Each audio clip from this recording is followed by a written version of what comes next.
I wanted to welcome you to TE 325, Advocacy and Civil Rights for English Second Language Learners, and everyone else connected with them, and even the broader community. I'm just going to hit the high points. This is an introduction. Probably most of you right now are ESL teachers or will be working with ESL students. We call them English learners now. Used to be other terms, but that's what we use now. My focus in this course has changed a little bit since I first created it. I used to spend a lot of time having you study laws and situations in the past. And I do want you to have that background. That's why we're reading this book, American Immigration, because you need to know the background. I want you to read it the first week. It's 120 pages. It's not a difficult read. It's not a big book. So, and it's pretty inexpensive compared to the alternatives. We do have another book, but I'm not going to talk about this first week. So what is the purpose of this class? The purpose of this class is to make you effective in helping your students in the classroom. That means both in terms of providing quality materials, and knowing how to find those resources, and knowing how to advocate, because you will have to advocate to get money for books or for the library or to change some of your systems. But I'm not preoccupied with exactly what books you're going to choose. That's another class. What we're focusing on is how the importance of you developing relationships with your administration, your peer teachers, and of course with the parents of your students and with the parents of students who may not be English learners. So you want to promote respect for different cultures. And I always put down that one of the things that you want to do is introduce all of them to the different aspect of cultures and to create respect and beauty, enhancement to see the beauty in other cultures. That's the focus in the classroom. Now in the school, how do you work and how do you persuade other people, peer teachers, administration, parents of English learners? How do you create a sense of camaraderie and cooperation across all these groups? That's important because I could almost tell right now, if you're working in EL, you've had people say things to you that, well, they're not my students. That's usually the one I hear first. But you hear a standoffishness like, can the ESL teacher please come in my room and fix these kids? I once had somebody tell me that one. You need to fix these kids. I'll tell you, I had to kind of control my temper on that one. In the community, what do you know about the parents? What do you know about the community at large? You have to do research. You have to look out for who they are. You have to meet them and know about their culture, and that means either reading or web searches. It also means meeting people. It means reaching out to people that are not school personnel. Not everything's going to be done in the school. Maybe a person, it could be a para in your school that's working somewhere else that has knowledge about the community, whatever community or groups of communities that are there. I mean, your goal is to make one community, but you have to specifically find people that can assist you. People outside the school, it could be somebody who works in a factory that could come in and do voluntary or paid, but better translation or assistance in doing a culture club of some type. So that's bridge building. That's a huge one. And then advocacy, and all of this is advocacy. And then advocacy is participate in your teacher organization or state organizations or church organizations any type of group that's going to help your students and help your community. And that means being a leader. You can call it activism or whatever, but if you're not active and you don't say anything, then apparently everything's fine. So you have to not only do that, but you have to help your students become leaders, all of your students, to the greater good of acceptance, and also integrating your community so there's not divisions there.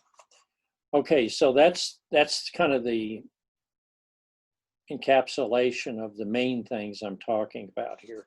Now, things that I've kind of moved away from as I taught this class, I have a book on laws, and we'll look at it. And you do need to know there are laws protecting your English language learners. But I want to ask you one question. How often have you gotten a ticket for jaywalking? Just think about that. You probably think, what's he talking about? Well, in some parts of the country, certain groups are persistently ticketed by the police and they get large fines, and they end up in jail because they didn't pay their jaywalking tickets. They're usually poor. This happened in Ferguson, Missouri. Laws can be applied at the choice of the people that are the law enforcers. This could be attorneys, it could be the police, state patrol, it could be people in your school, how they want to treat. And so an issue of equity and justice is always important. So my goal here is to tell you that even though there are laws on the books, that English language learners are supposed to be given a program in which they can make progress. There's very little enforcement, especially now from the federal level. There are people at the State Department of Education that will help you, but the idea that you see some problem and you say, well, I'm going to go to a lawyer and we're going to sue the school or the county or district or whatever, that's just not going to work. Okay, that would work for some large class suit, but you as a teacher are not going to orchestrate lawsuits. That always ends up in an explosion in retaliation. So don't have some ideal version that you'll just point out a law, then people will obey it, because the enforcement, whether it's fair or not, is very spotty. Okay, that's the one thing I want to get across to you right now. So remember the jaywalking, because if you're Black and you're jaywalking in Ferguson, Missouri, it was historically very common that you would get multiple tickets. And I'm willing to bet that very few people who were white in other areas ever got a jaywalking ticket. I've never even heard of such a thing. All right. Don't believe me? Check the facts. Okay, events, special events. It's very common in schools to promote at a layer, what I talk about in my multicultural class, is called Heroes and Holidays. You say, well, this is the month when we're going to celebrate Hispanic awareness, Hispanic people. And I think February's African American Black History Month. And there are months, and these in and of themselves are interesting and they're useful, but they're not the end. They're not enough.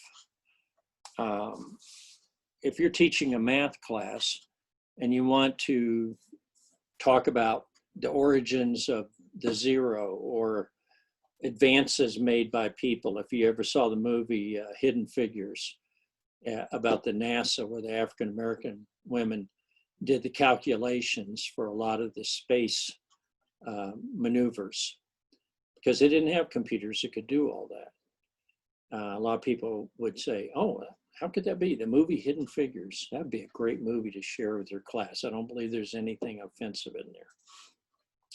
But you want to show that groups that are stereotyped or ignored, as I call them, they're invisible in terms of technology and science or in terms of art, or in terms of architecture or whatever subject, agriculture, that nobody talks about them. It's almost, they don't exist, but in fact they do, but their contributions are minimized or totally ignored. So that's a part of this advocacy issue, making people aware of things, making sure you have books, not a quota, not to say, well, if you have a book about this, you have to have a book about this. I mean, naturally talk about who built the United States. It wasn't built by Thomas Edison. It was built by all kinds of people. Yes, Thomas Edison made a lot of contributions. He wasn't the only inventor. Sorry, I'm getting a little drainage. I'm sorry. Well, don't have to wear a mask on here, huh? Okay, so that's one level. Dusty in here, excuse me. So, so these are things that you want to go deeper and more often into. You want to tell stories. I'm a great believer. You tell stories. You want to read history, read the history of Frederick Douglass and his work as an escaped slave from Maryland who became one of the major abolitionists, publishers, and had an incredible career, lived to the 1890s. And also helped promote the vote for women too.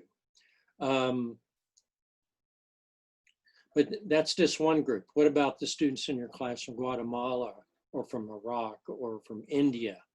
You don't want to turn it into something artificial where you just pick somebody out totally out of context and just wedge in a class. But even in science and stuff, there are places appropriate to bring up contributions. But it's more than contributions. It's also getting your students to share their perspective on the world. A student who's the son or daughter of immigrants or refugees will have a totally different perspective on the United States than other students. Do you simply lecture about what's in the American history book, or do you take in other perspectives? That takes work. But I guarantee you, it's very valuable in terms of gaining the respect of your students and also bringing in parents to share. A lot of times food and flags are a good way to get people to look.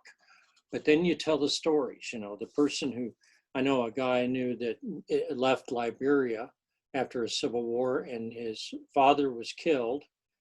No, his brother was killed because he wouldn't give a guy soup. A group of people demanded food and he said, I only have food for my family. And he wouldn't give it up because the other kids were starving, and they murdered him on the spot. So they had terrible civil wars in Liberia, and this is in a lot of places. Sudan, Somalia, many, many places, the Middle East, trauma. And it's important that people realize that someone who went through this terribly long journey through refugee camps and however they got to the United States, how they see the world. So stories are critical, okay? And they have to be shared with other teachers and administration. You have to sometimes work this in, you know, you've got to know your people and when you can approach them and the right time to approach them to persuade them. That's important. It's a lot better to persuade than it is to threaten. And that's why I'm not the lawsuit type. I think that if you have to file a lawsuit against a whole state for the way it does something, put that into an organization to do that. Don't try to, you know, most people aren't brave enough. They're not going to go out on a limb. So those are a couple of things I want to mention as we start this class. Now I'm going to focus this first week on a couple of things. I'm going to give you a lecture in a minute. I'm going to talk a little bit about the readings for this week. Just give you a brief. When I have you read books, I don't have you to read the books because I want you to memorize it because we're going to have a test. So you don't have to stress about that. I'm going to trust that you'll read things because it's the right thing to do. Because I asked you to do it. You may not read everything perfectly in this book. You may not read it and say, I don't remember chapter 3 as much, but you'll have a lot of stuff, because like in this book, it talks about immigration. It talks about immigration from the start of the United States, issues that came up. It'll talk about the 1840s when the Know Nothing Party ran for office. And the Know Nothings didn't like the Irish. The Know Nothings didn't like the Catholics. They didn't like other European groups. They were called nativists, which meant not Native Americans, but American recent immigrants from the 18 or 1700s who said, this is our country and you're coming in, we don't want you here. Yes, it happened before, 150 years ago, believe it or not. Human behavior is very repetitive. You're not going to see anything too particularly unique in your lifetime that hasn't happened before.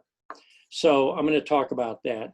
And I'm also going to talk, you're going to watch 2 movies. And these movies are New Faces on Main Street, which you've already seen.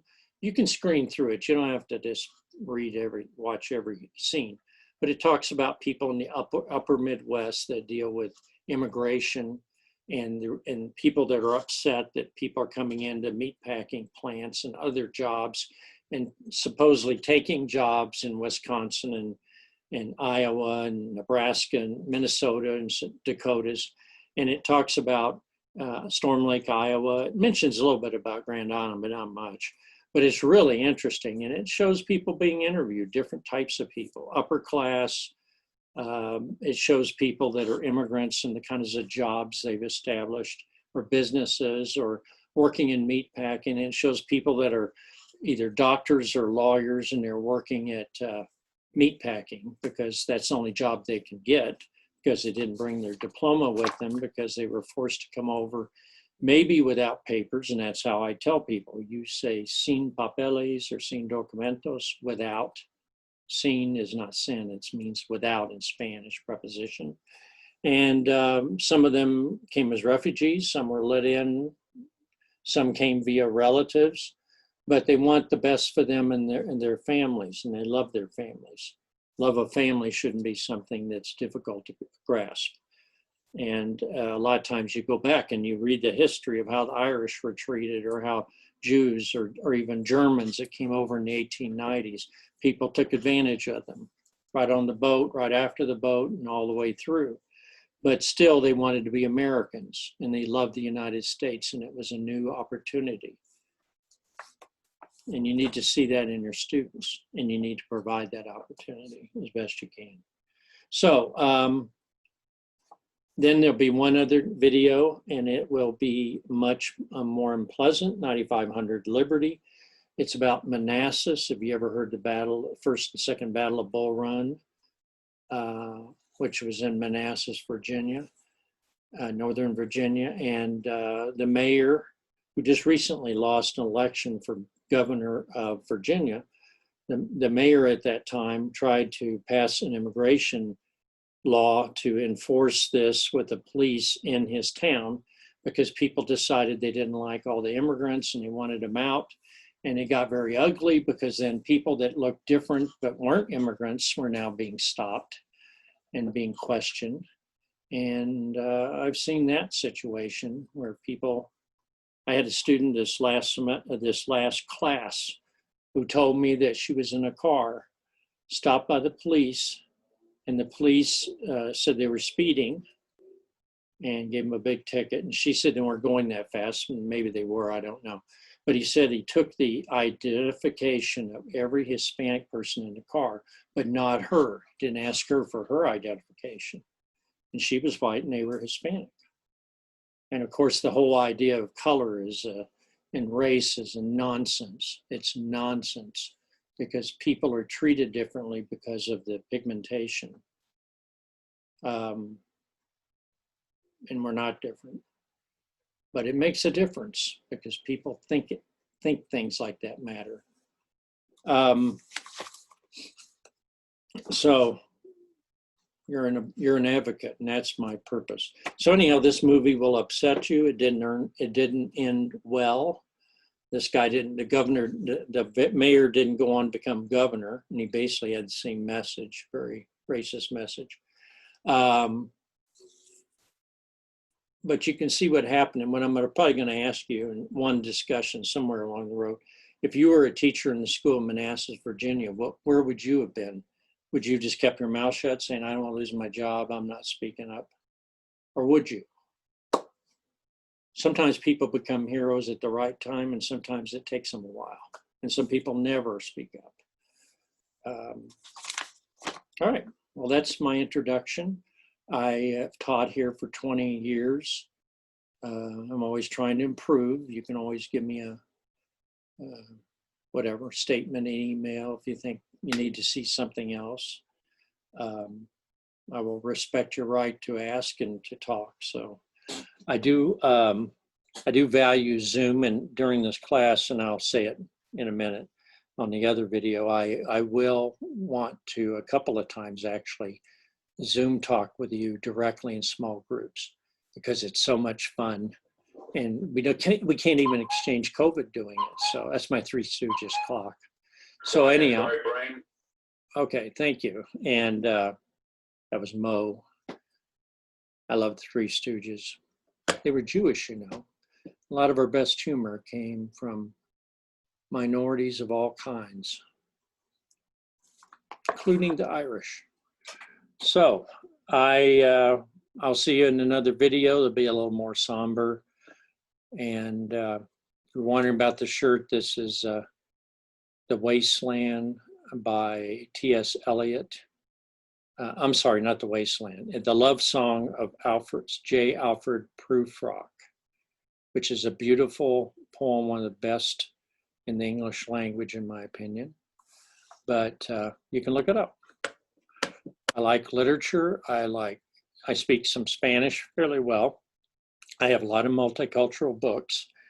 I have people, especially now in the UNK department, I have a strong advocate for poor people, and also for minorities, also for justice, also for immigration reform, police reform, et cetera, whatever.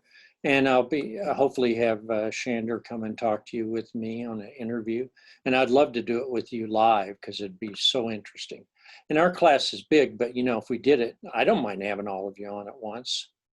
But it may be difficult. I may have to tape it or something, because I can't have her do it 2 or 3 times for different groups. She's very busy. She's our associate dean and very busy. So I want to thank you, and I'll see you in a few minutes, because I talked too long. You'll notice that.